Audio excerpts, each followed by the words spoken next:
penser à Philippe Migaud. Vous connaissez Philippe Migaud? La dernière fois, Philippe est passé au dialogue en 2013. 2013 ou 2014, je sais 2013 et 2014, ça date un peu. T'es pas né. Merci. Alors donc, Philippe Migaud, auditeur de l'Institut des hautes études de la défense nationale et du Centre des hautes études de l'armement, chercheur, journaliste, écrivain, spécialiste des problématiques de défense et des questions militaires et industrielles. Un peu d'histoire, quand on parle depuis la visite Pierre Legrand, ça date à l'Académie française des sciences, la France est associée au développement scientifique russe. Et la Russie est un milieu, le rapprochement a commencé en 17-17. Quand on parle de projets scientifiques franco-russes, tout premier domaine qui vient à l'esprit, c'est plutôt le domaine de l'espace. On sait très bien quand Charles de Gaulle a visité l'Union soviétique en 1966, effectivement, l'Union soviétique était déjà une puissance, puissance spatiale importante, tandis que la France ne l'était pas à l'époque. Mais quand on parle donc de l'aéronautique, c'est le domaine un petit peu moins connu. Peut-être, surtout, qu'est-ce qui se passe entre la France et la Russie dans ce domaine-là. Mais pas pour autant qu'il est important. Vous connaissez tous le CIFIC, j'imagine. C'est le groupe de travail spécialisé au sein de la commission mixte présidée par le ministre de l'économie. Je ne sais pas, Philippe, si tu vas en parler un petit peu ou pas, mais c'est pour dire que ce conseil existe, il travaille, il est supervisé par les deux ministres de l'économie français et russe. Donc, c'est pour dire que ce dialogue scientifique remonte au voyage du général de Gaulle, qu'on a une certaine histoire scientifique. Et aujourd'hui, je passe la parole à Philippe, qui connaît beaucoup plus le domaine, qui nous parle de la défense, de l'aéronautique, Russie, peut-être quand même à la coopération franco-russe aussi, parce que les gens... c'est peut-être ma première question, à l'évolution de cet aspect. Le problème d'Irina, c'est qu'elle a posé la question qui fâche, pour commencer, puisqu'en matière de coopération franco-russe, sur les questions qui nous intéressent ce soir d'aéronautique et de défense, malheureusement, c'est pas tout à fait au point mort, mais la dernière fois que je suis passé au dialogue franco-russe, on en était encore en train de mettre en route le contrat Mistral, et le contrat Mistral était sur les bons rails.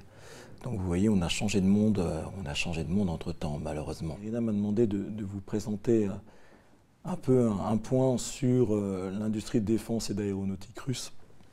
Donc la BIT des Russes, la base industrielle et technologique de défense russe, dans laquelle, bien entendu, on retrouve également l'aéronautique civile, puisque c'est une activité duale par essence. Alors d'abord, quelques points de rappel. D'où vient-on? On vient de quelque chose initialement d'exceptionnel, puisque à l'époque de l'Union soviétique, je rappelle quand Mikhaïl Gorbatchev est arrivé au pouvoir, en fait, tous les chiffres que je vous donne là étaient classifiés. Les seules personnes qui étaient au courant étaient le patron du Politburo, était le ministre de l'économie et était le patron du KGB. Les autres ministres, et Gorbatchev, avant d'être président de l'Union soviétique, enfin d'ailleurs n'était pas président de l'Union soviétique, il était premier secrétaire du Parti communiste de l'Union soviétique. Auparavant, il était ministre de l'Agriculture et il n'avait aucun accès à ces chiffres. Ces chiffres étaient confidentiels défense. Et donc il a demandé un audit. Cet audit a été réalisé, il a publié les chiffres dans ses mémoires et voilà ce que ça nous donne. 40% du budget de l'État pour les dépenses militaires en 1985, de quoi faire rêver n'importe quel militaire français. La production de la base industrielle et technologique de défense soviétique, ça représentait 20% du PNB de l'Union soviétique. 80% du budget de la recherche et développement était consacré à la défense. Donc là aussi, quelque chose d'assez extraordinaire. Et le complexe militaro-industriel soviétique à l'époque, c'était 20 millions de salariés, dont 14 millions en Russie. Donc quelque chose de considérable. Aujourd'hui, on n'en est plus là du tout. La BIT des Russes, aujourd'hui, c'est 2,5 à 3 millions de salariés. 2,5 à 3 millions de salariés. Petite comparaison, en France, on est à 350-400 000 emplois directs et indirects. Et ce qui est intéressant de relever, mais j'y reviendrai dans la dernière partie de cette conférence, c'est que quand j'ai fait cette conférence sur le Mistral, enfin sur la BITD il y a de ça 10 ans, un peu moins de 10 ans, on en était à un peu plus de 2 millions de travailleurs dans le secteur de la défense en Russie. Et on disait qu'il y avait un problème de productivité parce qu'il y avait beaucoup trop de salariés dans l'industrie défense par rapport au chiffre d'affaires. Et tout le monde annonçait une baisse drastique des effectifs. Or, qu'est-ce qu'on constate? On est passé de 2 millions à 2,5 millions, 3 millions. Donc non seulement les effectifs ne baissent pas, mais l'industrie de défense russe embauche. Alors elle embauche pourquoi? Elle embauche parce que certes, il y a un héritage soviétique considérable, mais cet héritage, il a volé en éclats en 1991. La plupart des entreprises du complexe militaro-industriel. Une étude de Jacques Fontanelle réalisée pour l'Université de Grenoble en 2005 disait que la Russie avait hérité 80% du potentiel de défense de l'URSS, mais qu'elle n'était capable de réaliser que 17% de sa production d'armement. Pourquoi? Eh bien, tout simplement parce qu'une bonne partie de l'ancien complexe militaro-industriel se trouvait en Ukraine, se trouvait en Biélorussie, se trouvait dans les États baltes, se trouvait en Ouzbékistan.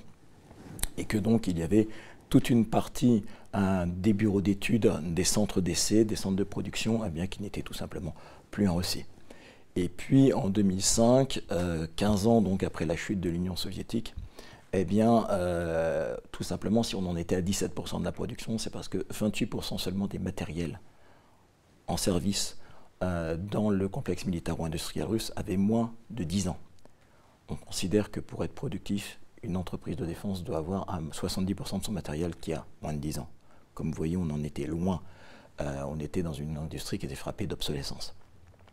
Et qui est toujours partiellement frappée d'obsolescence.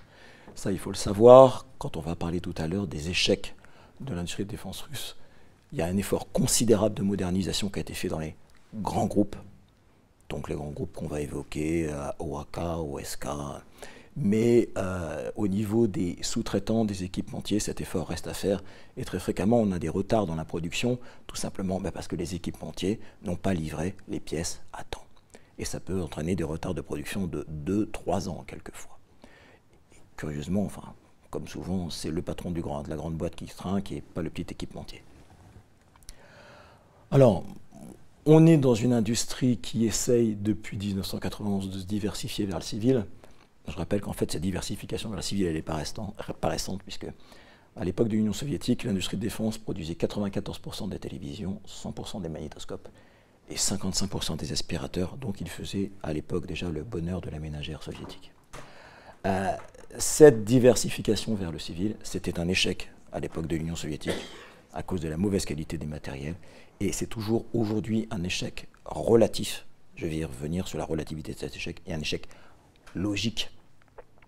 Quand vous prenez un chantier naval qui est spécialiste de la construction de sous-marins nucléaires lançant d'engins et qu'on lui demande d'un seul coup de réaliser des chimiquiers pour un groupe norvégien, c'est pas le même métier. Et forcément, le chantier naval est ibo à la tasse. Relativement logique.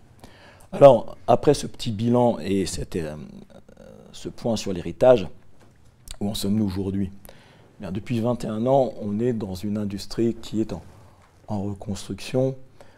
Vous avez là une photo de la cale sèche du chantier naval Zvezda à Bolchoï-Kamen, à proximité de Vladivostok, qui est quelque chose qui va permettre de démultiplier les capacités de l'industrie de construction navale russe dans les années qui viennent. Donc ça me semblait une bonne illustration.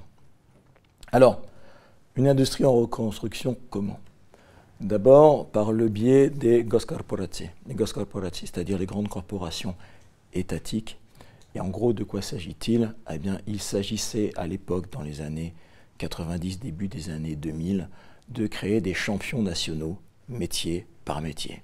Ça s'inscrivait dans une logique ancienne, puisque déjà en Occident, cette logique s'était engagée dans les années 80 et s'était encore renforcée dans les années 90, puisqu'à l'époque, on assistait à la naissance de géants de la défense et de l'aéronautique, EADS, BAE Systems, et puis on avait la fameuse fusion entre Boeing et McDonnell Douglas aux États-Unis.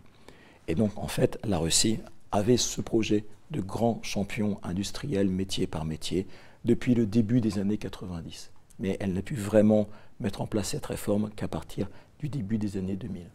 Les objectifs, c'est quoi? C'est concentrer, rationaliser, moderniser, et pour certaines entreprises, j'y reviendrai, c'était privatiser, éventuellement.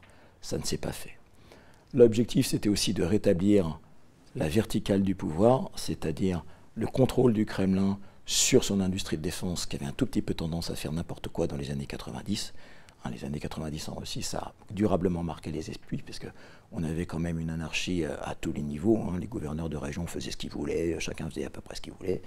Et donc cette notion de verticale du pouvoir, qu'on prête souvent à Vladimir Poutine, cette phrase de verticale du pouvoir, c'est de Yevgeny Primakov, et non pas de Vladimir Poutine. Donc il s'agissait de reprendre le contrôle de l'industrie de défense, c'est-à-dire le contrôle de la manne export, qui pour un État qui était à l'époque en grande difficulté financière était crucial.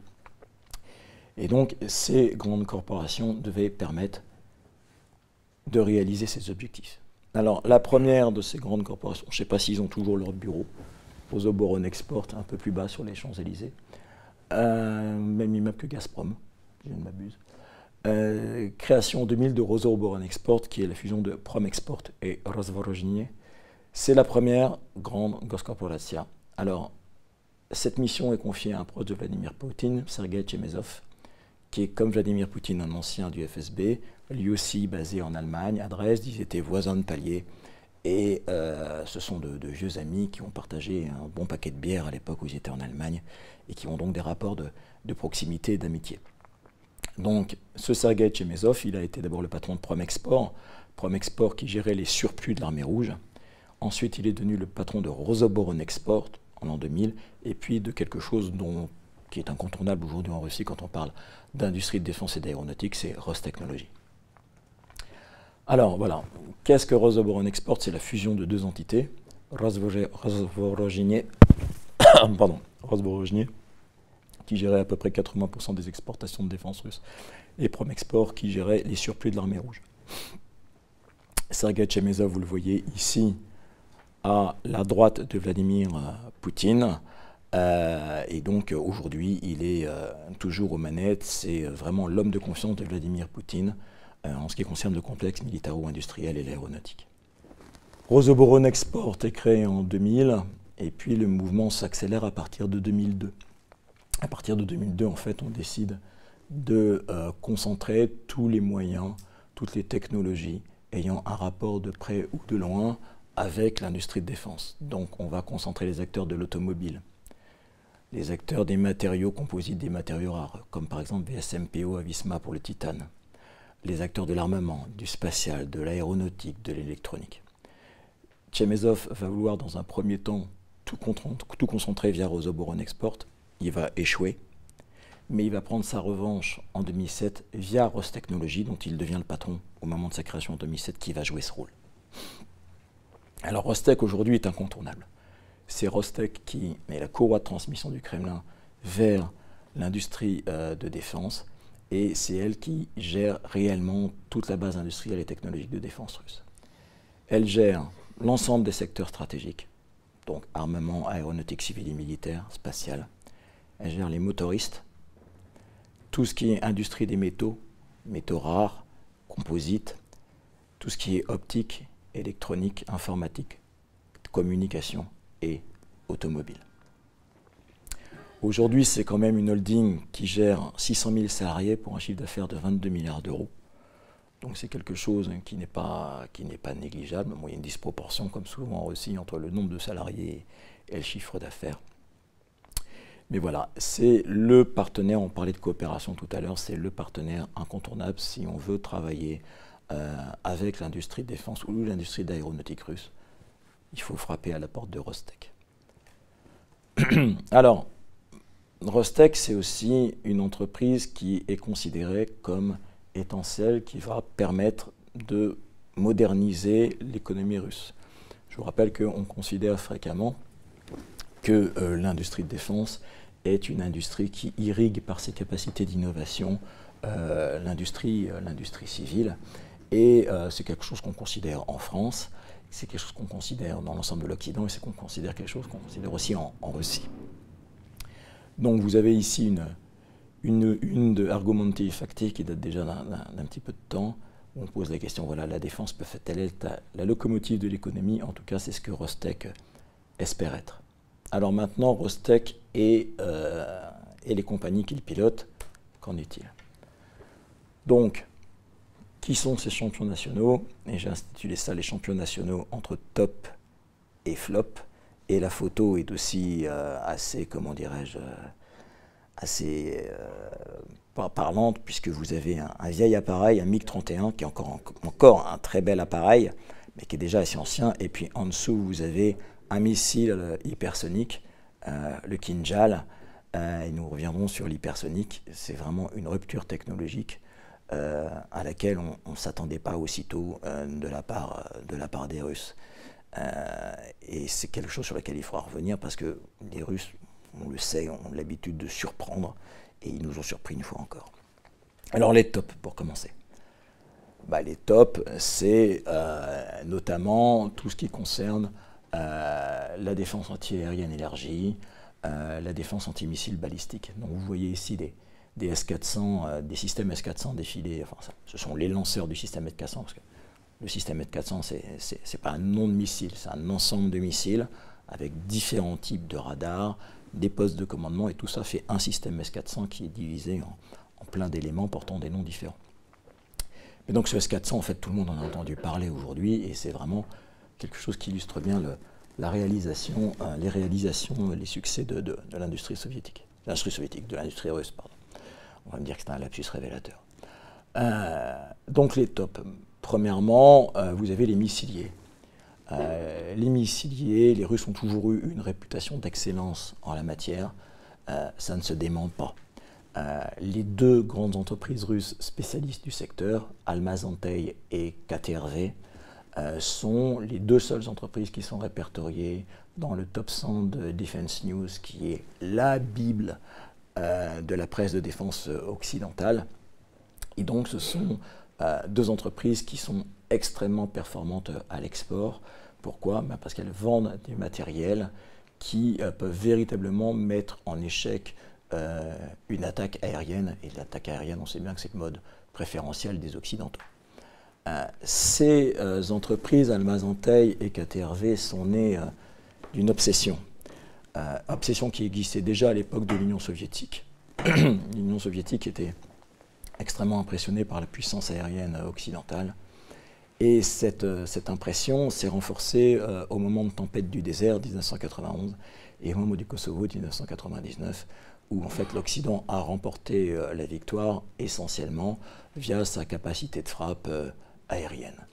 Et pour les Soviétiques, puis pour les Russes, ça a été un véritable traumatisme, et ils se sont dit qu'il était hors de question de se trouver un jour en situation de vulnérabilité par rapport à ces aviations occidentales.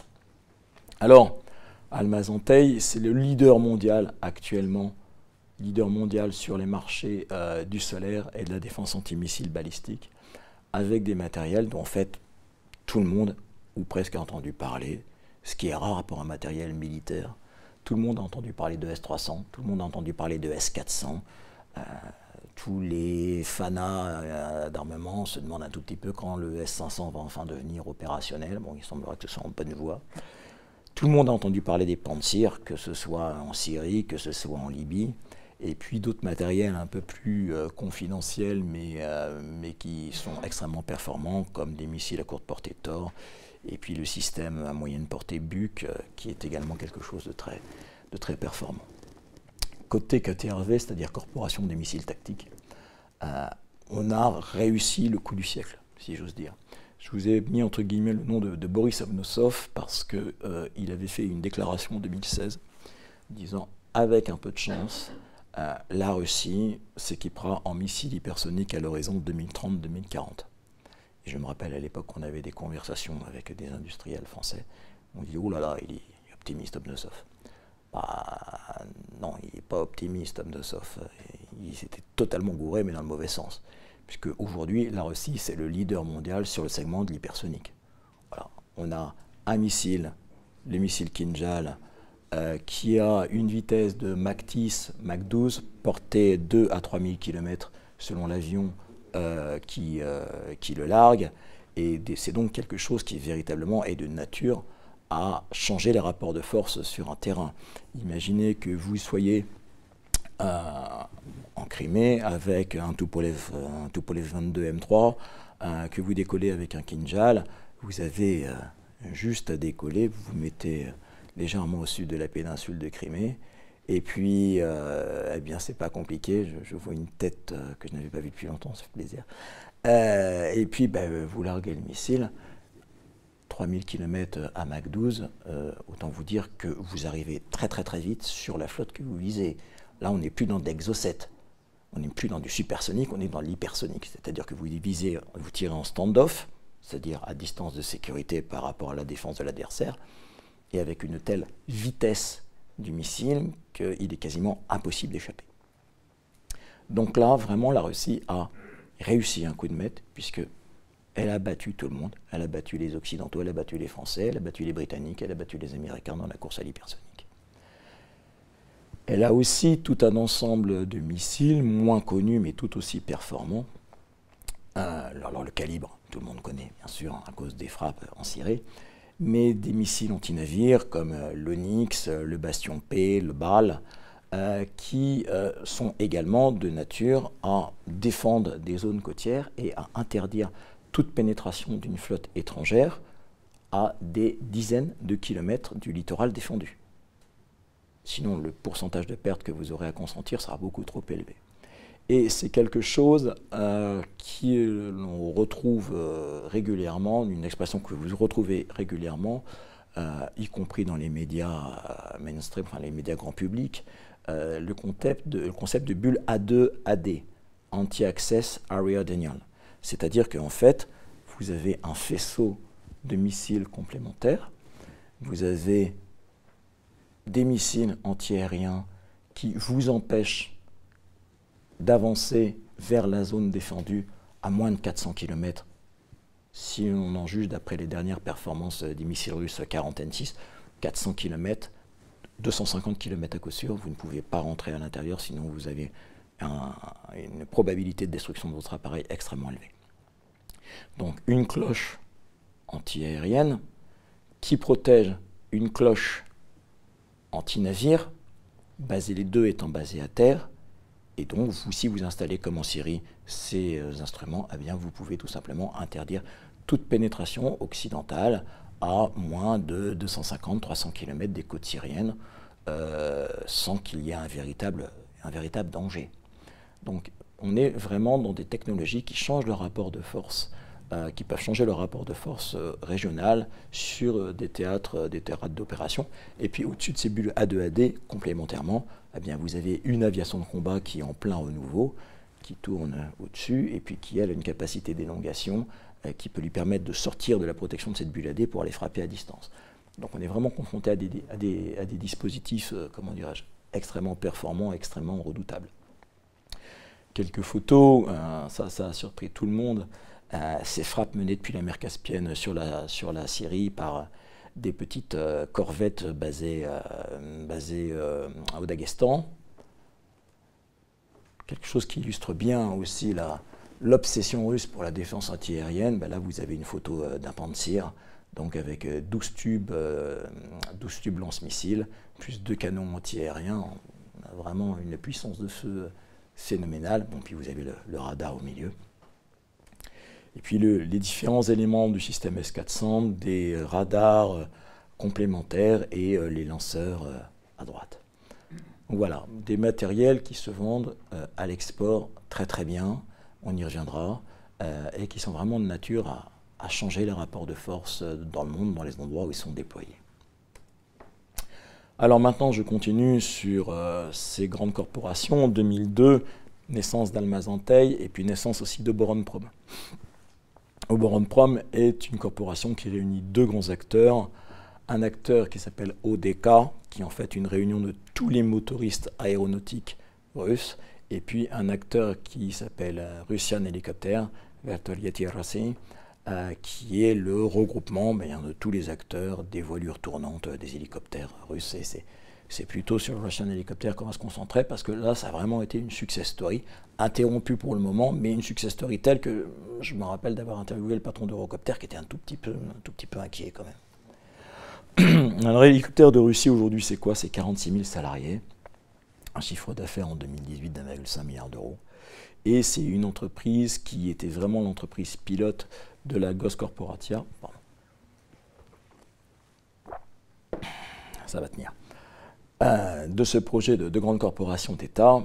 Et après cette concentration des moyens, cette rationalisation, eh bien, il y a eu une tentative d'introduction à la Bourse de Londres en 2011, tentative qui a échoué tout simplement parce que les documents comptables, les documents administratifs qui étaient communiqués par Hélicoptère de Russie n'étaient pas considérés comme conformes par les cabinets d'évaluation occidentaux.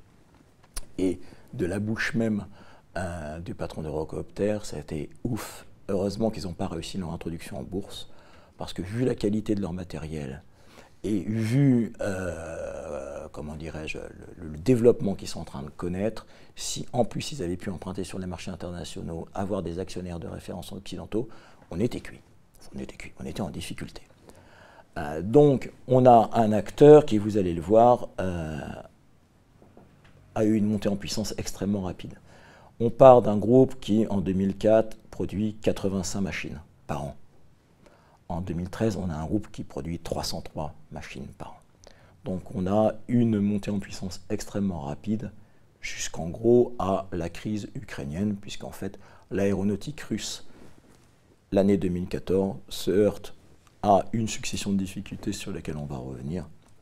Les sanctions, bien entendu, la rupture avec l'industrie de défense ukrainienne, et puis d'autres éléments qui vont s'ajouter par la suite, j'y reviendrai dans une seconde. Hélicoptère de Russie, c'était aussi un symbole de la coopération réussie, de la coopération internationale réussie, puisqu'ils ont eu une coopération extrêmement fructueuse avec Turbomeca, donc la filière turbine de Safran, qui a motorisé un certain nombre d'hélicoptères. Vous avez eu aussi une collaboration avec Sagem DS et avec Thales pour des commandes de vol électriques et pour des systèmes optroniques. Donc on a vu vraiment quelque chose, on avait des marchés très intéressants pour nous, et puis malheureusement le Mistral a un peu emporté tout ça avec lui. On a aussi une joint venture qui s'appelle Eliver, qui s'est créée avec les Italiens d'Augusta Westland pour la production locale d'un hélicoptère, la W139. Une collaboration aussi avec la Chine. Donc vraiment, Hélicoptère de Russie était l'entreprise qui avait vraiment l'expérience du travail avec les Occidentaux et d'une manière plus générale à l'international. C'est aussi une entreprise qui, du point de vue des machines, offre une gamme absolument invraisemblable. Alors, je vais vous montrer des photos, ce sera plus parlant. Bon, là, vous voyez un Mi-26 en train de tracter un avion de transport régional, c'est un McDonnell, ça, je crois, je ne sais plus, c'est quoi ça? Je parle sous... François Brévot est le roi de l'aéronautique, donc je parle sous son contrôle. C'est un TU-134. C'est un TU-134, ça. Voilà, bon, les avions civils, c'est pas trop mon truc. Quand vous trouverez un hélicoptère occidental capable de faire la même chose, vous me ferez signe, il n'y en a pas. Voilà, en matière d'hélicoptères de combat, vous avez aussi des machines absolument extraordinaires. Et vous avez ici un Kamov 52, vous avez d'autres machines bien connues, Mi-28, Mi-35, qui est la version export du Mi-24. Et puis les Russes sont aussi en train de se lancer sur de nouveaux segments. Là, vous avez un Kamov 60, ici vous avez un Ansat, et en fait, il faut le savoir, c'est de l'hélicoptère léger, et précédemment, la Russie était absente du segment hélicoptère léger. Elle s'est investie sur le segment hélicoptère léger, notamment avec l'aide, il y a aussi le Kamov 226 dont on pourrait parler, notamment avec l'aide des Français, et aujourd'hui, eh bien, il y a un vrai savoir-faire russe sur ce segment des hélicoptères légers qui n'existait pas apparemment. Et puis une très belle machine aussi, le Mi-38, qui n'a pas encore trouvé son marché à l'export, mais qui pourrait le trouver dans les années qui viennent, et qui est vraiment de l'avis de tous, un engin assez exceptionnel. Alors, maintenant, on est où on en est en ce qui concerne l'hélicoptère de Russie. Malheureusement, c'est une entreprise qui a un petit peu bu la tasse, donc on pourrait la ranger parmi les flops, mais en fait, ce n'est pas un flop pour l'hélicoptère de Russie, c'est un flop pour toute l'aéronautique mondiale. En 2011, Hélicoptères de Russie, c'était 23% du marché militaire des hélicoptères. Aujourd'hui, on en est à 10,13%. Pourquoi? Eh bien, tout simplement parce qu'il y a un certain nombre de pays qui ont décidé de ne plus acheter de matériel à la Russie. Donc forcément, les ventes se sont rétractées. Et puis, vous avez eu aussi, sur le segment civil d'Hélicoptères de Russie, plusieurs choses. La baisse des cours du pétrole. Qui dit baisse des cours du pétrole dit beaucoup moins de besoins pour l'industrie pétrolière offshore, qui était grande consommatrice d'hélicoptères lourds et moyens.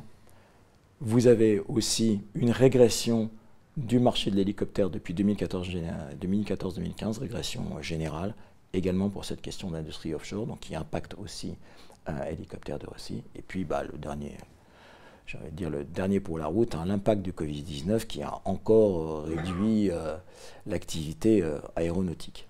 Alors, je disais que c'était un flop relatif. Airbus Hélicoptère, c'est 300 livraisons en 2020, c'était 497 en 2013. Donc, j'ai envie de dire que Hélicoptères de Russie a un petit peu bu la tasse, mais il n'est pas le seul. Tout le monde a bu la tasse, en fait, dans cette histoire. Et la bonne nouvelle, c'est que le marché de l'hélicoptère est a priori parti pour redémarrer 2022-2023. Souci, les principaux besoins sont sur l'hélicoptère léger, alors que les Russes ont une expertise reconnue sur l'hélicoptère lourd et moyen. Maintenant, on a bien vu qu'ils s'étaient aussi investis sur les segments de l'hélicoptère léger, donc peut-être qu'ils vont pouvoir en profiter pour développer cette activité et proposer leurs nouveaux produits. Maintenant, en ce qui concerne les avions. Vous avez une entreprise qui s'appelle OAK, qui était vraiment, qui avait tous les atouts pour réussir, et qui d'une certaine manière les a toujours. Pourquoi? D'abord parce que 40% du territoire russe n'est accessible que par avion. Vous ne pouvez pas vous rendre dans 40% du territoire russe par la route ni par le rail, c'est pas possible, c'est pas accessible. Ensuite, il y a une expertise du transport civil soviétique. En 1989, l'Union soviétique détenait 20% du marché mondial des avions de ligne. Donc, ils savaient faire des avions, des bons avions, et pas simplement des Tupolev qui se crachaient. Il y avait des beaux produits. Et puis, c'était quelque chose qui assurait encore 2,2 milliards de dollars de recettes à l'État russe, enfin à l'État soviétique, pardon, en 1989. Par ailleurs, vous avez une excellence reconnue par tout le monde, y compris par les ingénieurs français qui ont travaillé, qui travaillent encore quelquefois, des bureaux d'études russes, des centres d'essais russes. Je pense notamment à tout ce qu'on retrouve à Joukovski ou Ramenskoye, c'est la même chose. Donc le Tsagi, l'Institut Gromov, toutes ces choses-là, ce sont des ingénieurs remarquables qui savent vraiment mener des essais, vraiment mener de la recherche et qui vraiment sont de très haut niveau. Alors maintenant, quand on regarde OAK, 98 000 salariés, chiffre d'affaires de 6,5 milliards d'euros. On a, comme toujours en Russie, une disproportion entre le nombre de salariés et le chiffre d'affaires. Si on regarde Boeing, c'est 140 000 salariés, mais c'est 78 milliards d'euros de chiffre d'affaires. Et puis si on regarde Dassault Aviation, c'est 4,8 milliards d'euros de chiffre d'affaires, donc pas très éloigné d'OAK, mais 11 000 salariés seulement. On reviendra après sur cette disproportion entre le nombre de salariés et le chiffre d'affaires, j'en expliquerai les raisons. Alors OAK est divisé en 3 divisions: avions commerciaux, avions de combat, avions spéciaux. Alors curieusement, dans avions spéciaux, je ne sais pas si ça a changé récemment, mais il y avait encore les bombardiers stratégiques dans avions spéciaux. Bon, c'est un peu spécial. Mais Tupolev était avec Beriev dans les avions spéciaux. Donc on avait les bombardiers stratégiques et les hydravions. C'est pas tout à fait le même truc. Et les Canadair, les Beriev 200, c'est-à-dire les Canadair entre guillemets russes. Donc on a une rationalisation qui est engagée depuis des années. Et on a des très beaux produits également, puisque... on pourra en parler après avec François Brévaux. On a des... Ah tiens, d'ailleurs, je suis resté sur le T-50, maintenant il s'appelle le Sukhoi 57. On a un leader, clairement, au sein d'OAK, c'est Sukhoi, avec des programmes qui avancent et qui avancent très bien. Le Sukhoi 57, le Sukhoi 35, qui est un avion de supériorité aérienne de génération 4++. Je vous expliquerai après le jargon, en fait. Ça ne veut pas dire grand-chose quand on y réfléchit bien. Un très bon bombardier tactique, le Sukhoi 34, et puis un drone de combat, le S-70 Rotnik. On a un avionneur qui est davantage en difficulté, qui est pourtant un avionneur mythique, hein, c'est MiG. Et curieusement, pourtant, entre Sukhoi et MiG, c'est le patron de MiG qui vient de prendre les commandes d'OAK, alors que c'était Sukhoi, la boîte qui marchait le mieux. Bon. Un peu étrange, mais c'est comme ça. Et puis vous avez également d'excellents spécialistes sur des appareils stratégiques, Tupolev, ou sur des appareils de niche, Yakovlev pour les avions d'entraînement et Beriev pour les avions d'incendie. Quelques photos, donc avion de combat de 5e génération furtif, Sukhoi 57, dit Félon. Là, une photo, il n'y a que 3 armées dans le monde, 3 armées de l'air dans le monde qui peuvent publier un cliché comme ça, d'un drone de combat. Quand j'entends drone de combat, j'entends drone de furtif de combat, pas une espèce de plateforme qui balance des missiles Hellfire. Non, quelque chose de furtif, vraiment de très haut niveau technologique, qui vole avec un avion de combat de 5e génération. En gros, vous n'avez que les Américains, les Français et les Russes qui sont capables de faire ça dans le monde. Le Sukhoi 34, dont je vous ai parlé à l'instant, bombardier tactique, Sukhoi 35. Le Yak 130, qui est, alors il faut le savoir, hein, ce qui est intéressant, c'est que pendant des années, le marché des avions d'entraînement a été un marché important. Nous, en France, on a notamment un avion qui fonctionnait très bien, l'Alpha Jet, hein, celui qu'on voit passer avec la patrouille de France tous les ans. Mais ce sont des vieux avions déjà maintenant. Il devait y avoir des remplacements, un produit de ADS notamment qui s'appelait le Mako. En fait, on ne voit rien venir.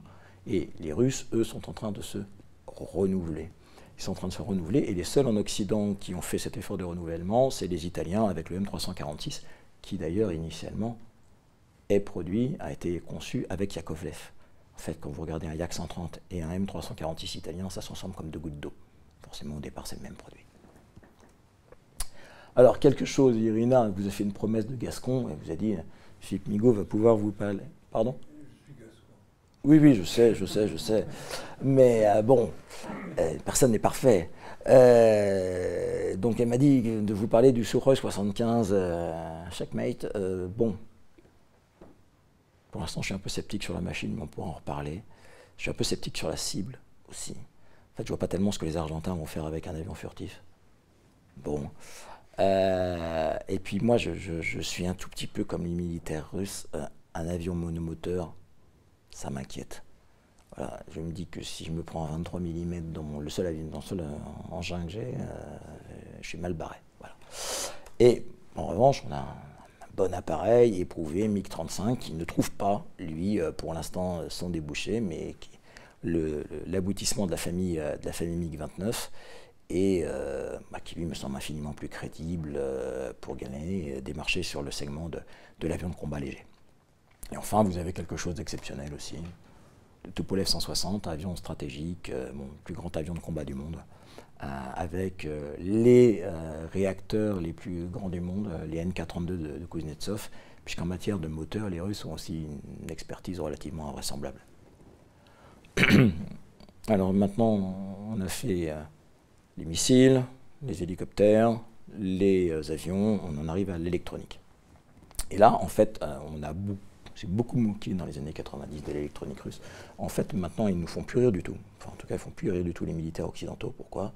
Parce qu'on se rend compte que certaines des glosses corporati qui ont été créées, comme notamment Crête, qui regroupe tout ce qui est système d'électronique de défense, ont véritablement mis au point des systèmes de brouillage, comme le Krasura 2, le Krasura 4, qu'on peut qualifier de game changers. Pourquoi ? Parce qu'en fait, ce sont des véhicules qui, sur un champ de bataille, vont brouiller les GPS, vont brouiller les liaisons de données, vont brouiller les liaisons de données entre les avions et les AWACS, et grosso modo, face à une armée moderne occidentale, d'un seul coup, c'est le trou noir. Il n'y a plus rien. Donc, si vous vous retrouvez en face de quelque chose comme ça, vous êtes bien ennuyé. Et c'est pour ça qu'actuellement, on réapprend dans les armées occidentales à combattre avec une boussole, à combattre avec une carte, parce qu'on se dit peut-être qu'un jour le GPS, on ne l'aura pas. Voilà. Donc on réapprend à combattre en mode rustique, ce qui n'est pas plus mal, parce que somme toute, la technologie, ça ne fonctionne pas toujours. Et puis on a aussi un véritable comment dirais-je, saut qualitatif qui a été réalisé du point de vue des radars de bord, avec un radar AESA qui s'appelle le N036 Bielka. Bon, j'en avais un peu parlé à une époque avec les radaristes de Thales qui font le RBE2 du Rafale et qui me disaient on est dans des produits de qualité équivalente. Et compte tenu du fait que j'ai quand même beaucoup d'estime pour les ingénieurs de Thales, quand les ingénieurs de Thales vous disent c'est du bon matos, on peut leur faire confiance. Donc voilà, vous avez là un Krasora 4 qui est le genre de dispositif qui peut brouiller les signaux GPS et les liaisons de données. Et puis là, vous avez le radar AESA, le Bielka, dont je vous ai parlé à l'instant, et qui équipe le Sukhoi 57 Phénom et qui pourrait équiper à l'avenir le Sukhoi 75.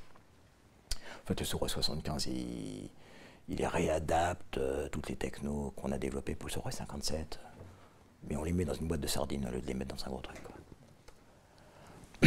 Alors, autre chose qui fonctionne bien, mais on en parle moins parce que c'est moins, comment dirais-je, c'est moins médiatisé, c'est le combat terrestre, l'industrie de défense sur le segment du terrestre. On a une modernisation qui est très bien engagée, mais qui est peu médiatisée. Pourquoi? D'abord parce que la priorité n'est pas donnée à l'armée de terre, elle est donnée à des unités bien précises, c'est-à-dire aux parachutistes, les VDV, qui sont un peu la force d'action rapide russe, et puis les troupes spéciales, le commandement des opérations spéciales russes. Donc des gens qui généralement interviennent de manière plutôt discrète, et donc qui sont relativement peu médiatisés. La dernière fois qu'ils sont intervenus de manière un tout petit peu médiatisée, c'était en Crimée, et ils s'étaient signalés parce qu'ils disaient rien quand on leur demandait d'où ils venaient. Donc voilà, ce sont des gens, comment dirais-je, dont on parle peu, qu'on connaît mal. Pourquoi, me direz-vous, on en parle peu aussi? Tout simplement parce que c'est pas là-dessus que la Russie fait le plus gros effort. C'est pas sur l'armement terrestre. Et pourquoi ne fait pas-elle le plus gros effort sur l'armement terrestre? Parce qu'en fait, les menaces de conflit de haute intensité sont lointaines. Qui serait assez fou pour aujourd'hui aller agresser sur leur propre sol les Russes? Alors je ne parle pas du fait que les Baltes disent qu'ils vont être envahis toutes les 2 minutes. Bon, bref. Concrètement, personne. Et quoi qu'il en soit, il y a une caractéristique dans l'armement terrestre russe, c'est la puissance de feu. Et la puissance de feu des matériels russes, déjà aujourd'hui en dotation, est telle que vous n'avez pas vraiment besoin de développer de nouveaux matériels.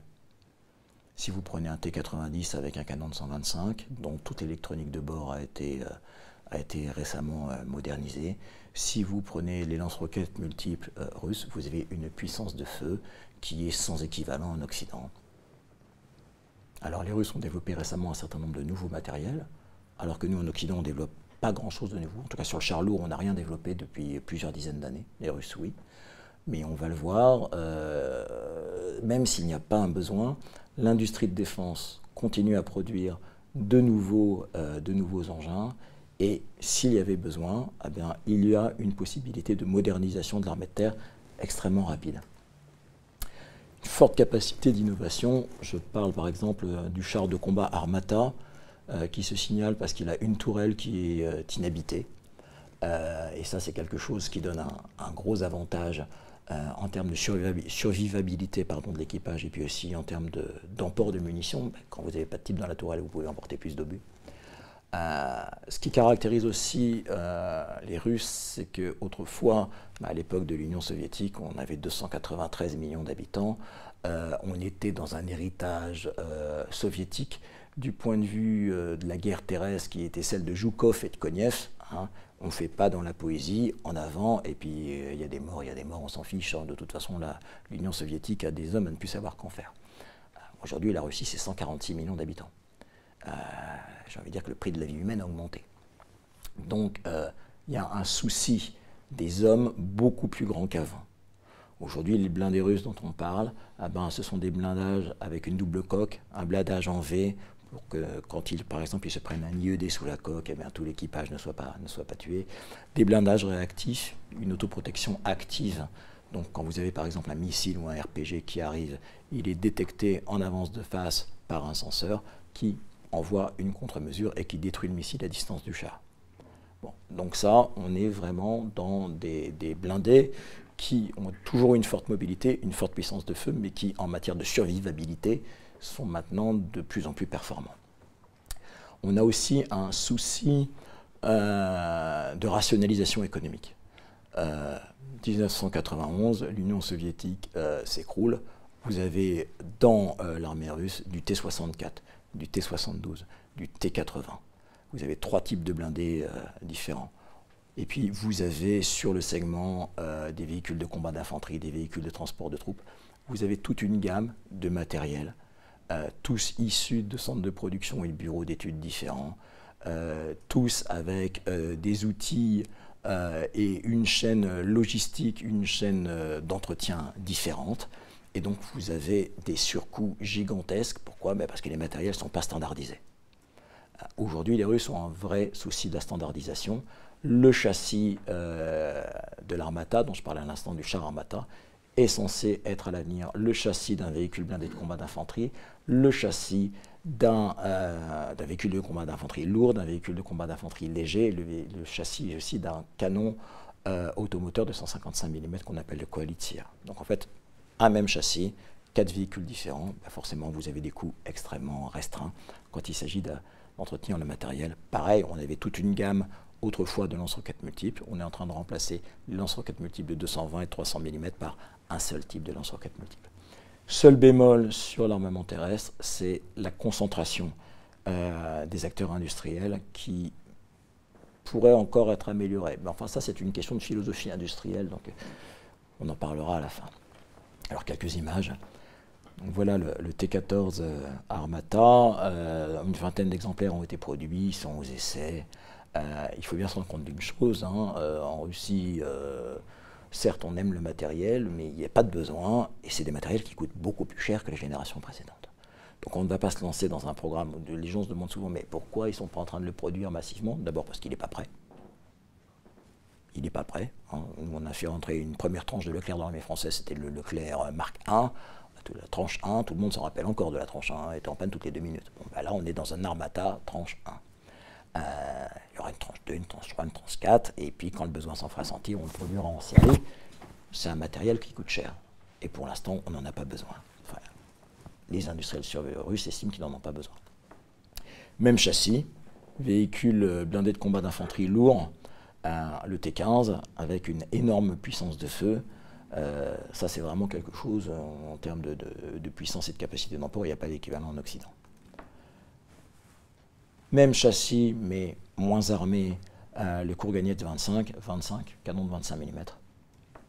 Et puis toute une série de nouveaux blindés, ce qu'on appelle des MRAP, qui sont des véhicules de transport de troupes rapides, qui assurent une bonne survivabilité dans des régions où vous avez des IED, c'est-à-dire des engins explosifs improvisés.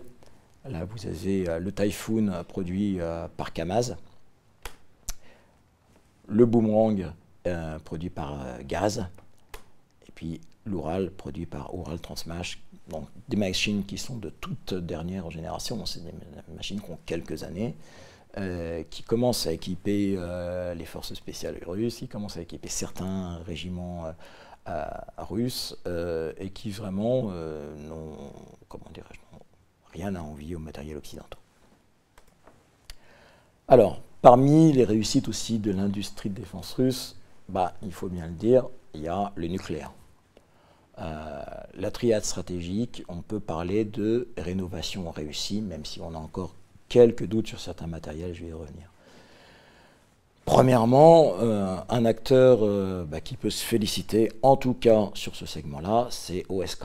OSK, c'est la corporation dédiée au naval en Russie, avec un acteur qui s'appelle Sevmash, qui est basé à Severodvinsk, en Arctique. Et cet acteur, Sevmash, c'est celui qui a le monopole de production des SNA et des SNLE, donc des sous-marins nucléaires d'attaque et des sous-marins nucléaires lanceurs d'engins. Celui qui a essayé de se diversifier dans les chimiquiers et qui n'a pas très bien réussi, ce qui était un peu logique. C'est un groupe qui a rencontré de grosses difficultés sur son cœur de métier, c'est-à-dire sur les SNLE et sur les MSBS, c'est-à-dire les missiles équipant les SNLE. Et puis, après un début de programme extrêmement difficile, aujourd'hui, entre 1996 et 2021, on a quand même réussi à mettre sur cale et puis à mettre au service actif 5 SNLE de nouvelle génération. Et il y en a 5 autres qui sont en cours de construction et qui devraient rentrer en service d'ici 2027. Donc renouvellement de la flotte de SNLE russe entre 1996 et 2027. 10 SNLE, tous les 3 ans, c'est un rythme, somme toute, qui n'a pas grand-chose à envier à celui dont on est capable en France chez Naval Group. Pareil en ce qui concerne le missile Bulava qui équipe ses sous-marins. C'était une solution risquée, le Bulava. En fait, il devait y avoir un missile fabriqué par l'habituel fabricant de MSBS russe qui s'appelle Makeyev. C'est un missile qui s'appelait le R-39. Il a rencontré que des difficultés au cours des essais. Et on s'est dit, on va changer d'acteur et puis on va reprendre un acteur qui d'habitude fait du missile balistique terrestre. Et donc on a fait appel à l'Institut de technologie thermique de Moscou qui fabrique notamment les Topol, les Yars. Et on a pris le pari risqué de construire un missile à changement de milieu par un industriel qui ne l'avait jamais fait. Alors, il y a eu toute une série d'échecs retentissants, les ingénieurs se sont tirés les cheveux dans tous les sens, les chefs du programme Bulava ont sauté les uns après les autres, et puis il semblerait qu'aujourd'hui on soit quand même dans une situation que je qualifierais de maîtrisée, puisqu'on arrive à des choses assez intéressantes. Alors, j'avais une petite image tout à l'heure. Voilà, on arrive à des choses intéressantes, puisque moi, je n'ai jamais vu ça se tirer depuis un SNLE français. Ah, il va falloir que j'éteigne ma présentation une seconde.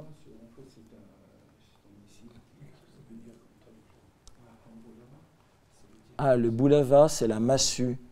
C'était à la fois la massue et le sceptre des chefs cosaques, le Bulava.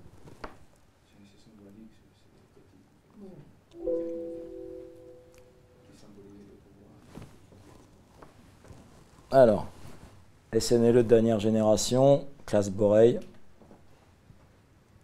en route.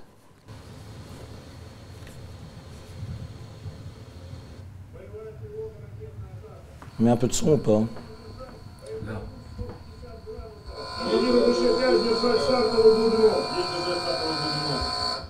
Боевая тревога, ракетная атака, расчетов блокировки на местах. До начала автоматической предстартовой подготовки 10. Начало автоматической предстартовой подготовки ТОС. Выполнено ТОС. 5, 4, 3, 2, 1. 0. Значит, автоматическая предстартовая подготовка. До старта 10. 10. 9, 9. 8, 8. 7, 7. 6, 6. 5, 5. 4, 4. 3, 3. 2, 2. 1. 1. 0. Заняли точку Есть старта. старт первый. Donc c'est un tir de nuit de missile balistique en salve. Les images sont assez belles. Есть старт первый. Есть старт первый. Vous voyez, le premier est déjà parti, deuxième.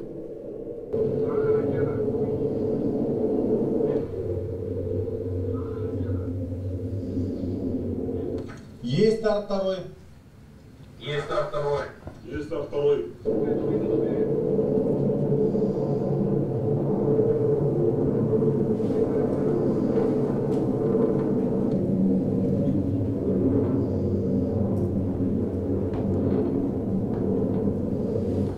Есть старт третий. Есть старт третий. Есть старт третий.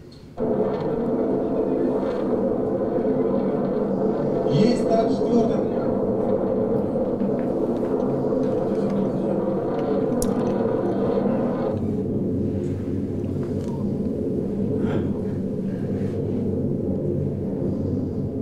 Товарищ командир, ракета залп. Bon, tir en salve de 4 missiles balistiques intercontinentaux par un sous-marin nucléaire de dernière génération. je pense qu'on peut considérer que la crédibilité est démontrée. Et la crédibilité, c'est le maître mot en matière de dissuasion nucléaire.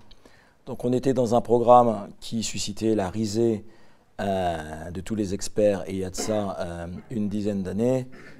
Aujourd'hui, on n'en est plus là. On est dans quelque chose qui fonctionne.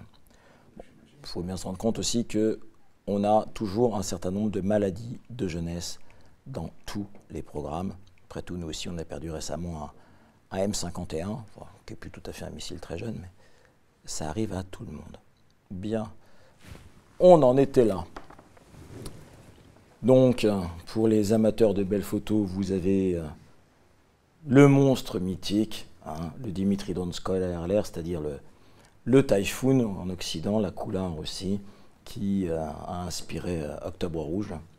Et puis devant, vous avez un petit sous-marin de 21 000 tonnes seulement. C'est pas grand-chose. Le dernier SNLE français en fait 14 000.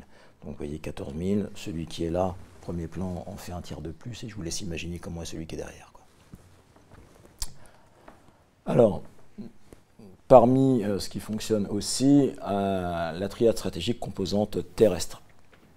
On a un retrait programmé des anciens missiles SS-18 et SS-19 avec un missile balistique lourd, le Sarmat, qui est aux essais en ce moment même. Et c'est en vol, ça devrait arriver incessamment sous peu. Vous avez eu le déploiement d'un nouveau missile qui s'appelle le YARS, qui est un missile Mirvé, c'est-à-dire qu'il peut emporter plusieurs têtes nucléaires à une distance de 11 000 km, qui est en cours de déploiement, et vous avez plus de 250 engins qui ont été déployés en silo et sur véhicules à roues, ce qu'on appelle des TEL, des transporteurs, érecteurs, lanceurs. Vous avez encore l'hypersonique, c'est-à-dire maintenant, au lieu d'avoir une tête nucléaire, vous avez un planeur hypersonique qui est emporté par un missile intercontinental, et quand il est largué, qui rentre dans l'atmosphère, peut se balader à des vitesses de Mach 20, tout en faisant des manœuvres d'évitement. Arrêter ça, impossible. C'est-à-dire que l'objectif de ces engins est de signifier aux Américains: amusez-vous les gars, mettez de l'argent dans la défense antimissile autant que vous voulez, on passe. On passe, on passera toujours, et à moindre coût, parce que l'épée coûte toujours infiniment moins cher que le bouclier. Donc ça a un impact politique important, c'est un outil politique, c'est pas un outil. Le nucléaire est une arme de non-emploi, c'est pas destiné à frapper. Alors on a une problématique qui est remplacer les vecteurs anciens par de nouveaux missiles à un rythme satisfaisant. Semblerait que pour l'instant ça fonctionne bien et on verra bien ce qui se passera quand Sarmat arrivera et qu'il faudra remplacer les SS-18 qui sont des gros engins. Mais pour l'instant, en tout cas, l'entrée en service du YARS s'est très très bien passée. Le YARS, voilà, donc sur son tracteur d'origine biélorusse. Alors, on en revient aux avions, aux pointus. On a une remotorisation aussi des bombardiers stratégiques. Donc les Russes, qui font déjà les plus gros réacteurs de combat au monde, les NK-32, après 10 ans d'interruption, ont demandé à Kuznetsov, qui fabrique ces moteurs, de relancer la production. Donc ils ont relancé une version modernisée du moteur qui permet, en dépensant moins de carburant, d'allonger le rayon d'action de l'appareil de 1000 km. Donc c'est tout bénéfice. Pareil pour le Tupolev 95. Vous savez, le Tupolev 95, c'est ce qu'on appelle le beurre. C'est cette espèce d'énorme bombardier russe avec des hélices contre-rotatives qu'on appelle les NK-12. Également le plus gros moteur à turbopropulsion du monde. Voilà, les Russes sont les spécialistes du gigantisme qui fonctionne. Et tous ces bombardiers ont été intégralement modernisés avec une nouvelle avionique, de nouveaux systèmes de guidage et des nouvelles armes. Alors on parle notamment de nouveaux missiles de croisière qui pourraient atteindre une portée de 5000 km. Reste à confirmer. De toute façon, il est bien évident que les données de ces armes, elles sont toujours classifiées, qu'on donne un ordre de grandeur, que cet ordre de grandeur peut être de l'intoxication pour impressionner l'adversaire, ou alors on peut se mentir sciemment sur ses performances de manière à surprendre l'adversaire. Donc les Russes sont en train de relancer la construction de nouveaux bombardiers stratégiques Tupolev 160. Ils en ont commandé une dizaine d'unités. On parle d'en commander 50 au total. La véritable problématique, c'est qu'ils sont également en train de développer un nouveau bombardier stratégique furtif, une aile volante, qui ressemble un peu au B-2 américain. Le premier prototype actuellement est à l'assemblage. Ce sera un avion très cher et on peut se demander quand même en quoi il est pertinent. Parce qu'un Tupolev 160 qui va être produit aujourd'hui, il est encore capable de voler dans 30 ans, dans 40 ans.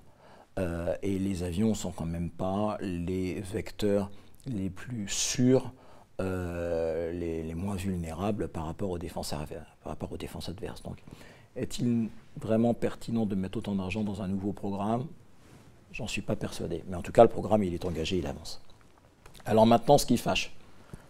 J'ai mis des flops entre guillemets, de manière à ne pas me faire pendre à la grand-vergue par nos amis de l'ambassade. Donc les flops. Alors d'abord, les flops, c'est l'aviation civile. En 2007, OACA avait annoncé, 2007 c'est la date de création de OACA, avait annoncé pour l'horizon 2025 qu'il allait construire 4500 avions militaires et civils. Et que, alors qu'il construisait un avion civil pour 7 avions militaires, en 2025, il construirait 2 avions civils pour un avion militaire. Ah, autant dire qu'on en est très loin. Hein. C'est toujours le militaire qui se taille la part du lion chez OACA. Alors pourquoi? Pourquoi? Parce que les programmes qui ont été développés par Sukhoi, le SSJ-100, qui est un avion de transport régional, avec beaucoup d'éléments français dedans, des éléments de Thales et de Safran. Le MS-21, même chose, qui lui est un avion de la gamme A320, ou le Beriev 200, qui est un très bon avion de lutte anti-incendie, se sont heurtés à 2 choses. D'abord la crise ukrainienne et les sanctions occidentales. Crise ukrainienne parce qu'il y a eu un certain nombre de composants dont ils avaient besoin, ça a été remplacé assez facilement. Et puis les sanctions occidentales consécutives à la crise ukrainienne et le fait qu'il a fallu remplacer un certain nombre d'équipements fournis jusqu'ici par les Occidentaux. Donc Crête, par exemple, la corporation en termes d'électronique de défense, a été obligée de développer un certain nombre de matériel pour remplacer les matériels de Thales. Pareil pour les matériels de Safran. Pourquoi? Pour pouvoir exporter vers certains marchés qui sont sous sanctions, je pense par exemple à l'Iran, eh bien, vous n'allez pas exporter avec des produits Thales ou avec des produits Safran, ce n'est pas possible. Donc il a fallu trouver des substituts, développer des substituts localement. Pareil au point de vue de la motorisation, on a aujourd'hui un moteur qui a été développé pour succéder au SAM-146 franco-russe et un moteur qui a été pour succéder au Pratt & Whitney 1000J qui devait propulser le MS-21. Forcément, quand vous avez bâti votre programme sur un certain nombre de technologies occidentales et que du jour au lendemain, vous êtes obligé de faire par vous-même, vous prenez automatiquement un bon paquet d'années de retard dans le programme. C'est relativement logique, hein, ça arriverait à n'importe qui. Donc en fait, ces programmes stagnent tout simplement, non pas pour une question de déficience des ingénieurs russes, mais tout simplement parce qu'il y a un certain nombre de circonstances politiques, un certain nombre de circonstances commerciales, de circonstances aussi tout simplement auxquelles est confrontée toute l'aéronautique mondiale, je pense notamment au Covid, qui font que ces avions ne se vendent pas. C'est plus ça le problème qu'une question de crédibilité. Alors là, vous voyez le Sukhoi Jet 100, avion de transport régional d'Aéroflot, le MS-21-300 d'Irkout, et puis le Beriev 200 qu'on avait testé en France à une époque pour éventuellement la sécurité civile, et puis finalement on ne l'a pas retenu, mais qui est un adversaire qui est un matériel assez exceptionnel. On commence à fatiguer là. Alors parmi les flops, on reste dans l'aviation. L'Ukraine encore a fait beaucoup de mal. On avait en 2014 un programme, l'Antonov 70, qui était un avion ressemblant énormément à la 400M, en mieux. En mieux parce qu'il voulait, la 400M non. Et puis parce qu'il avait des performances supérieures, en termes de capacité d'emport notamment. Les Allemands s'y intéressaient. La Bundeswehr, ça avait relativement déplu. Elle avait dit pourquoi on n'achèterait pas aux Russes et aux Ukrainiens, là, au lieu de s'emmerder avec la 400M, qui est une usine à gaz. Bon, évidemment, les militaires s'étaient fait rhabiller par la chancellerie, mais enfin bon, ils s'intéressaient aux produits. L'Antonov 70, maintenant, avec le divorce entre les Russes et les Ukrainiens, c'est fini. Donc une belle machine, aux oubliettes. Il y avait un programme à l'époque de relance de la construction de l'Antonov 124 qui devait passer de 120 tonnes de capacité de fret à 150 tonnes. C'était un produit russo-ukrainien. Fini. Donc aujourd'hui, la Russie est confrontée à un problème. Elle comptait sur 2 nouveaux avions de transport à l'avenir, plutôt des avions haut de gamme, l'Antonov 70, l'Antonov 124. C'est terminé. Donc pour l'Antonov 70, il n'y a pas de solution de substitution. Pour l'Antonov 124, on est sur un projet qui s'appelle le Slon, enfin ça veut dire éléphant en russe, c'est-à-dire un énorme avion qui serait développé par Ilyushin et qui pourrait emporter 180 tonnes de fret. On a vu des maquettes au Tsagi. Entre la maquette dans la soufflerie du Tsagi et le premier avion opérationnel, il va se passer du temps. Autant dire que les Antonov 124, il va falloir les bichonner, quoi. Pareil en ce qui concerne l'Ilyushin 76. L'Ilyushin 76, c'est un très bon avion de transport stratégique. La Russie en a beaucoup, mais beaucoup d'entre eux sont en fin de potentiel, sont en fin de vie opérationnelle. Donc on a également relancé la production de l'Ilyushin 76 sous un nouveau nom qu'on appelle Ilyushin 476, avec de nouveaux moteurs, une nouvelle avionique. Mais là aussi, il a fallu faire face à un problème. C'est qu'autrefois, ces Ilyushin 76, ils étaient construits à Tachkent, en Ouzbékistan. Mais il a fallu rapatrier la production à Ulyanovsk, chez Aviastar, et puis le programme a du retard. Ils vont maîtriser le retard, cet appareil il volera, enfin, ça fait désordre dans le paysage. Vous me direz, nous avec la 400M, je ne sais plus à combien de temps de retard on en était, mais c'était assez considérable. Pareil, Ilyushin 112, qui était un projet pour remplacer les Antonov 24, Antonov 26. Premier prototype s'est crashé il y a peu de temps. Forcément, ça donne une mauvaise image. Je rappellerai qu'on a crashé un A400M et puis qu'on a crashé des A320 et que dans les débuts de programme, malheureusement, il y a souvent des drames. Donc on est dans une difficulté capacitaire qui pourrait se profiler pour l'aviation de transport russe, même si on peut parier qu'elle sera maîtrisée à moyen terme. Pour autant, il y a un certain nombre de défis industriels qui sont posés, qui sont vraisemblablement relevés. La question est de savoir quand. Donc là, vous avez l'Antonov 70, avec ses belles hélices contre-rotatives, qui était une très belle machine. Et puis là, vous avez l'avion qui doit prendre la succession des Antonov 32, des Antonov 12, sur une gamme qu'on pourrait dire est à peu près celle en termes d'équivalence du C-130 ou du Transal. Alors maintenant, parmi les flops, j'ai parlé tout à l'heure d'OSK en bien, en disant que sur le nucléaire, ils avaient réussi des bonnes choses. Ils n'ont pas été performants partout. L'objectif d'OSK, quand il a été créé, c'était essentiellement de relancer la construction navale civile. On considérait que la flotte soviétique était ultra vieillissante. Tout ce qui était chalutier, pétrolier, grand cargo, tout ça était déjà ancien. Il fallait bâtir d'une nouvelle flotte civile. Et on considérait que c'était ça qui à terme devait assurer le gros de l'activité du groupe. Malheureusement, ça n'a pas fonctionné. La diversification vers le civil n'a pas fonctionné, ne fonctionne pas encore. Alors qu'on a un marché qui aujourd'hui est estimé à 45 milliards d'euros. On estime que pour renouveler la flotte commerciale russe, la flotte de pêche russe, la flotte pétrolière, la flotte de méthaniers russes, la flotte de plateformes forestières, de forage, pardon.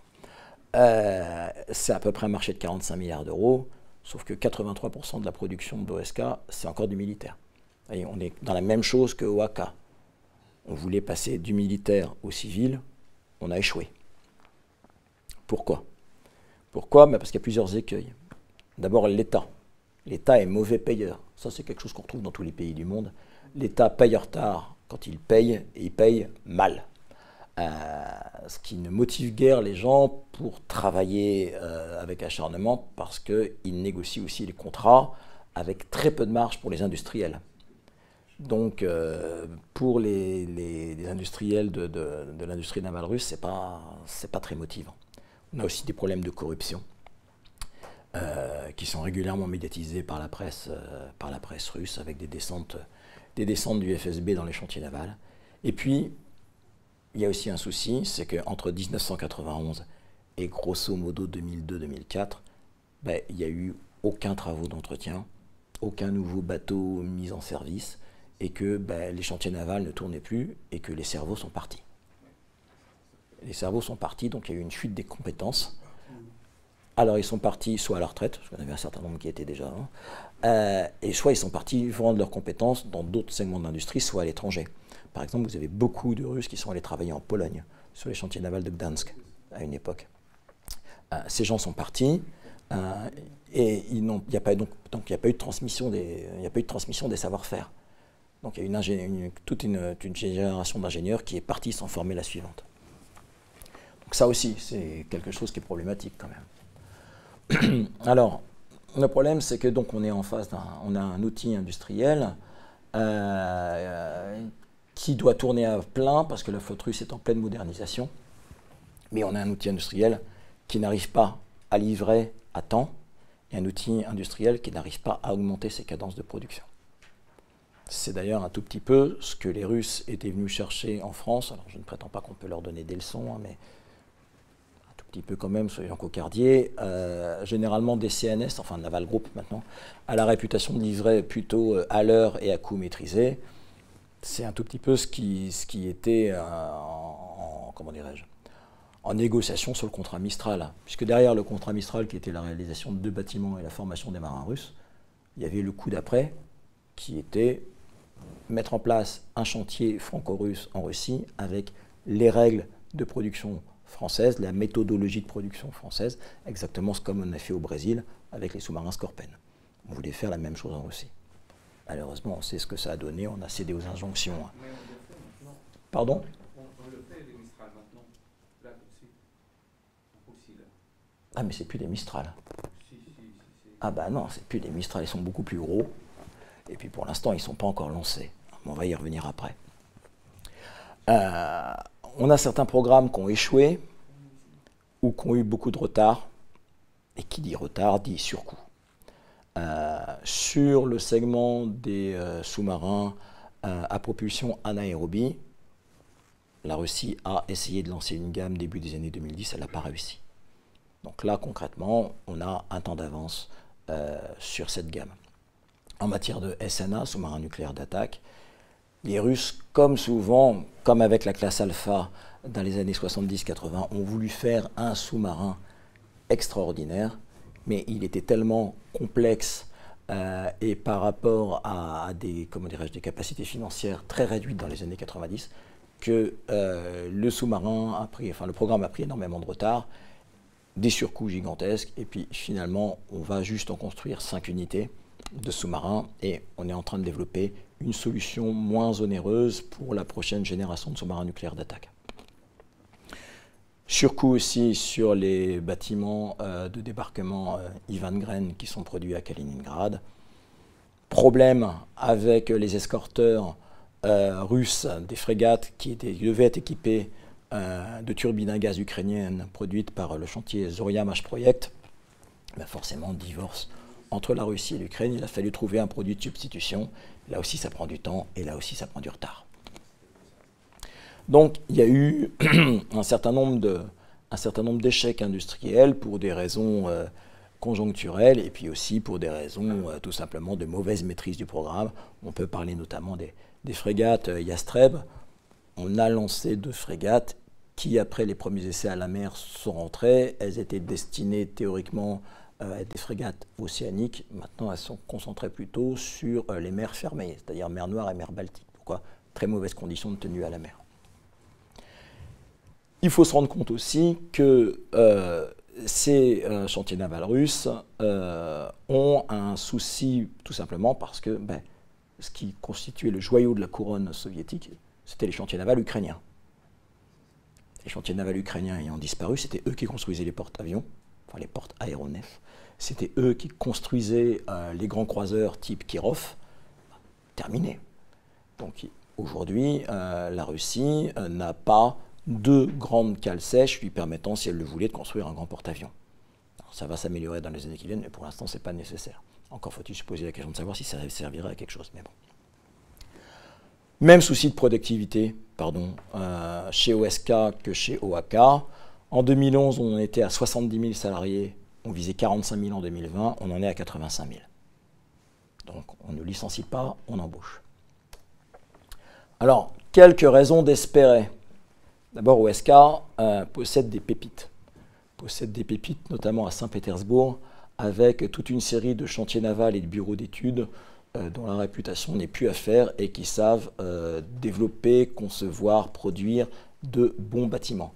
Encore faut-il leur en donner les moyens financiers et des délais, dirais-je, réalistes. Et puis la Russie est aussi présente sur certaines niches rares, niches quasiment pas ailleurs. Je pense notamment aux hovercraft, aux véhicules à coussin d'air, et puis je pense aux brise-glaces nucléaires. Quand on parle aujourd'hui de la route du Nord-Ouest et de l'Arctique qui est en train de fondre, bon, il ne va pas fondre du jour au lendemain, il faut encore des brise-glaces. Qui est le leader mondial sur ce segment, c'est la Russie. Les Américains ont un brise-glace dans toute leur flotte. Deuxièmement, des raisons d'espérer, l'objectif de la Russie, ce n'est pas de bâtir une marine océanique. On n'est plus à l'époque de l'amiral Gorchkov. L'objectif de la Russie, c'est pas de bâtir une flotte susceptible de donner la réplique à l'US Navy. Donc on peut se demander si la Russie va, à l'avenir, développer un porte-avions pour succéder au Kuznetsov. Est-ce que ça a une pertinence stratégique? C'est pas du tout évident. Est-ce que la Russie a vraiment besoin d'une grande marine hauturière? C'est pas du tout évident, pour des raisons géopolitiques évidentes. Les États-Unis sont bordés par 2 océans et ont un besoin de sécurisation extrêmement important de leur ligne océanique, notamment en matière d'énergie. La Russie n'a pas le même problème. Suite des raisons d'espérer, la Russie peut encore attendre. Peut encore attendre en ce qui concerne sa flotte de combat, parce que comme on dit, c'est dans les vieux pots qu'on fait la meilleure soupe. Et que les bâtiments russes, en matière de sous-marinade, la génération des Kilos, qui sont des sous-marins à propulsion diesel, et des Akula, qui sont des sous-marins à propulsion excusez-moi, nucléaire, demeurent tout à fait opérationnels, demeurent d'excellent matériel, et ils peuvent rester en service en attendant que la prochaine génération arrive. De même, les bâtiments de surface actuels ne sont peut-être pas des bâtiments extraordinaires, mais en termes de puissance de feu, ils ont réalisé des progrès ces dernières années et ils sont en train de réaliser actuellement qui vont leur permettre de substantiellement booster leur capacité en attendant que la prochaine génération arrive. Quand vous avez une coque de noix comme une corvette sur la mer Caspienne qui est capable d'envoyer des missiles de croisière à 1500 km, voire même pour certains types de calibre à 2500 km, ça vous donne quand même un instrument naval avec une vraie puissance de feu, une vraie capacité dissuasive, une vraie capacité de frappe. Et il n'y a pas besoin, avec ce type de missile, et puis demain les missiles hypersoniques navalisés, on n'a pas besoin d'avoir un croiseur de 28 000 tonnes comme le Piotr Veliki.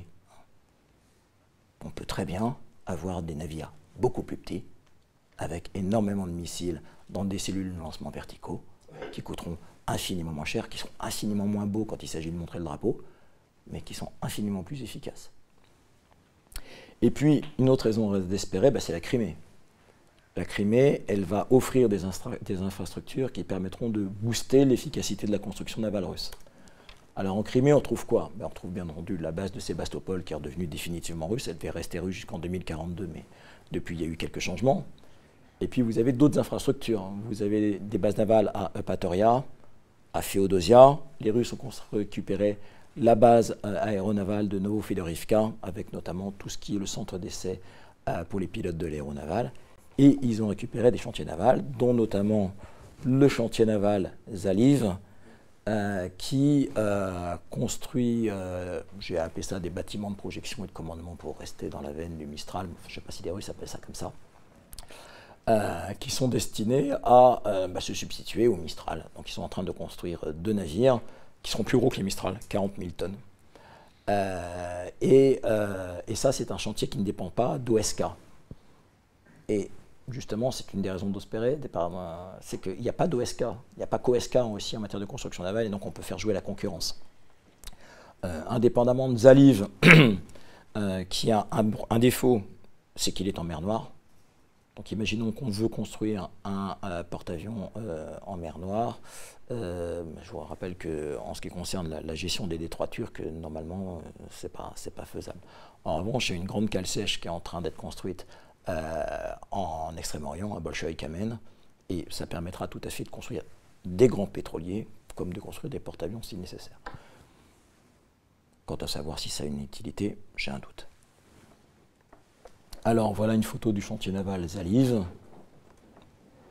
Et maintenant, on va finir avec des considérations moins techniques et plus politiques. L'industrie de défense russe, bien plus qu'une industrie, c'est un outil diplomatique, un outil politique, un outil social. C'est un outil économique important, puisqu'il y a quand même 20% des ventes d'armes dans le monde qui sont générées par la Russie. Donc c'est quand même une source de devises qui n'est pas négligeable. Les 20 dernières années, Rosoboronexport a vendu pour plus de 180 milliards de dollars d'armes. Donc, c'est quand même quelque chose qui est important. Mais plus que ça, c'est un instrument d'influence important. On achetait les Russes dans les bras des Chinois. Ni plus ni moins. Que sont en train de faire les Russes? Ils sont en train d'embêter les Américains. En train d'embêter les Américains comment? En faisant des transferts vers la Chine d'un certain nombre de matériel que la Chine va s'occuper de copier, bien entendu, si elle y arrive, mais qui sont des matériels haut de gamme. Des S-400, des Sukhoi 35. Ils continuent depuis des années à vendre des turbines et des réacteurs pour hélicoptères et aéronefs. Donc la montée en puissance de l'armée chinoise, elle s'explique en grande partie grâce à l'expertise russe. S'il n'y a pas les Russes derrière les Chinois, la puissance chinoise dans le Pacifique, ce n'est pas la même chose. C'est aussi un partenaire de référence en matière stratégique pour l'Inde.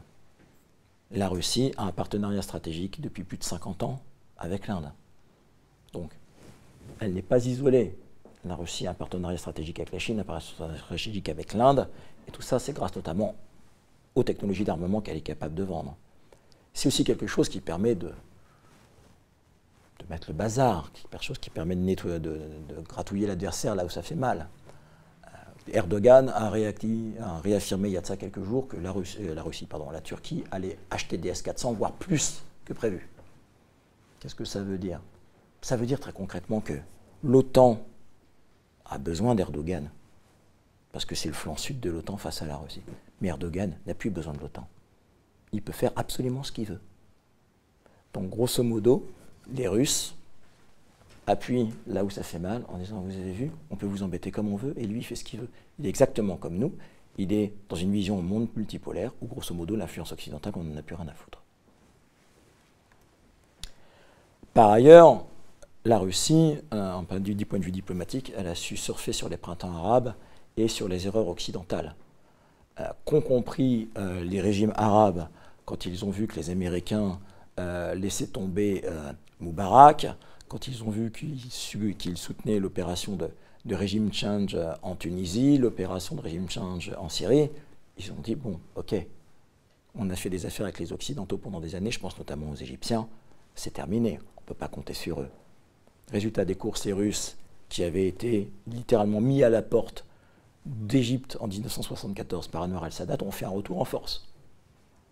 Ils ont vendu comme des petits pains, des Sukhoi 35, des MiG-29, des hélicoptères de combat, des chars, des missiles anti-aériens, enfin, voilà.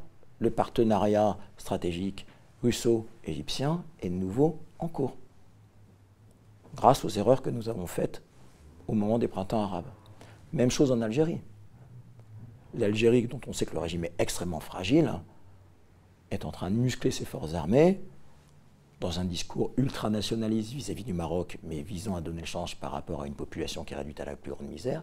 Et dans ce cadre, ils achètent comme des petits pains tout ce que les Russes ont à vendre. Avions de combat, sous-marins, 6 sous-marins, des missiles solaires, plus de 500 chars. Plus de 500 chars.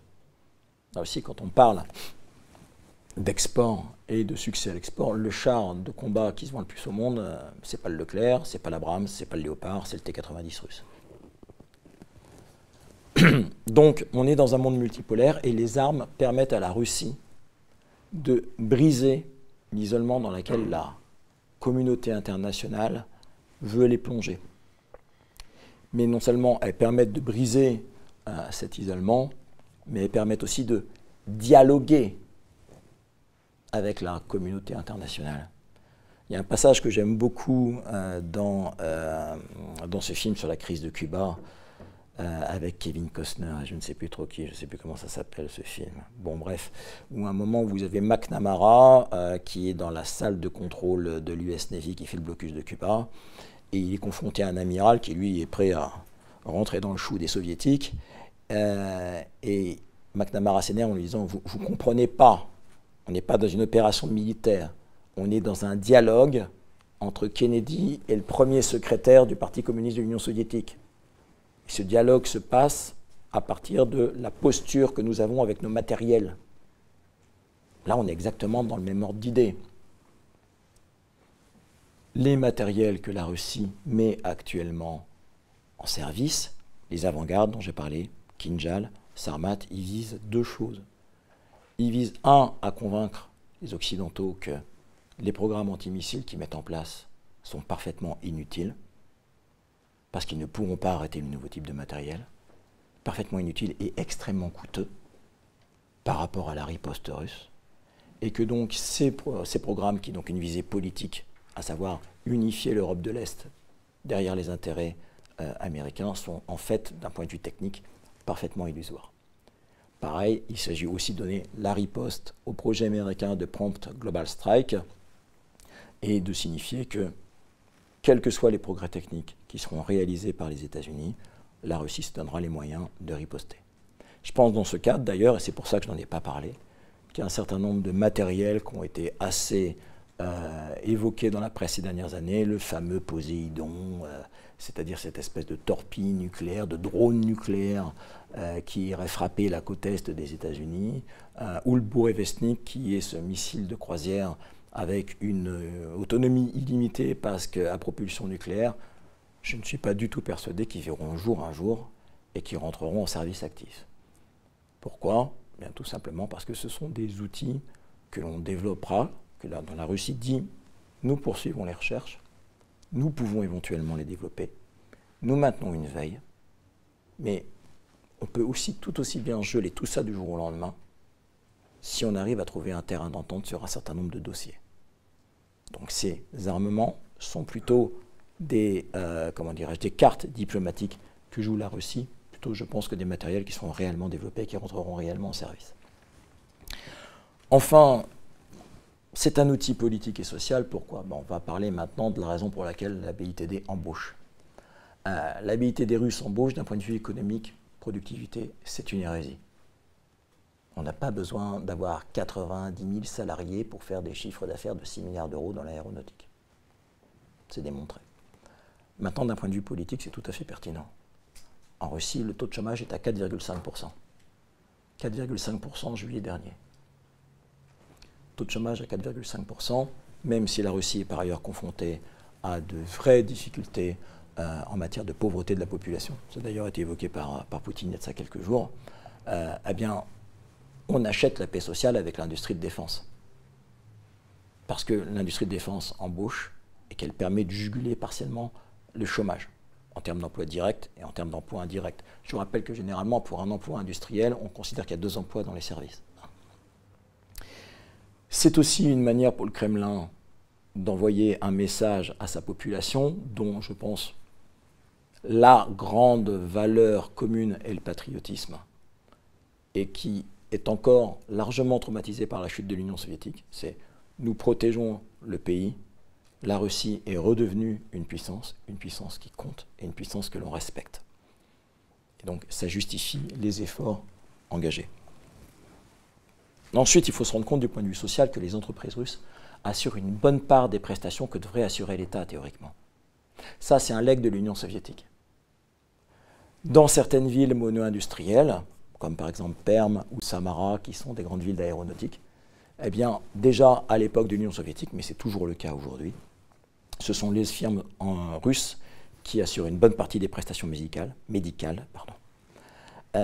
qui assurent les jardins d'enfants, donc c'est eux qui financent les crèches, c'est eux qui vont offrir des accès à des centres de vacances préférentiels, oui, il n'y a pas que la SNCF.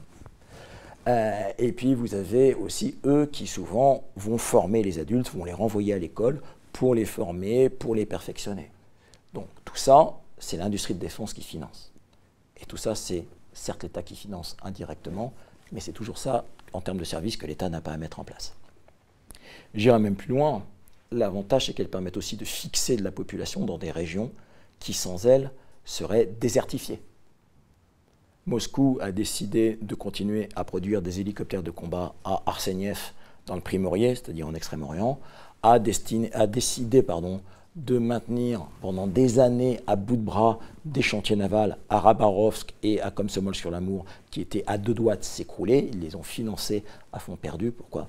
Pour maintenir l'emploi. S'ils n'avaient pas maintenu l'emploi, vous auriez eu une fuite massive de cette population vers la Sibérie occidentale ou vers la Russie d'Europe. Et l'Extrême-Orient russe, où vous n'avez plus que 6,5 millions d'habitants, alors qu'il y a 130 millions d'habitants au sud de l'Amour, 130 millions de Chinois, ce serait devenu un grand vide. Et donc c'est quelque chose qui permet de stabiliser la situation dans certaines zones qui sinon seraient désertifiées. Alors pour conclure, les chantiers à venir, avec une belle photo de face du pack DA, du futur bombardier stratégique russe. Privatiser, désendetter, rationaliser, j'en ai parlé tout à l'heure, c'est quelque chose qui existe toujours. Privatiser, non, sans doute. Mais désendetter les groupes, oui, la plupart des groupes russes d'armement sont très endettés. Et ça, c'est quelque chose qui pèse sur leur compte. Il va falloir le régler. Alors ensuite, un certain nombre de considérations, c'est plus des réflexions que des observations.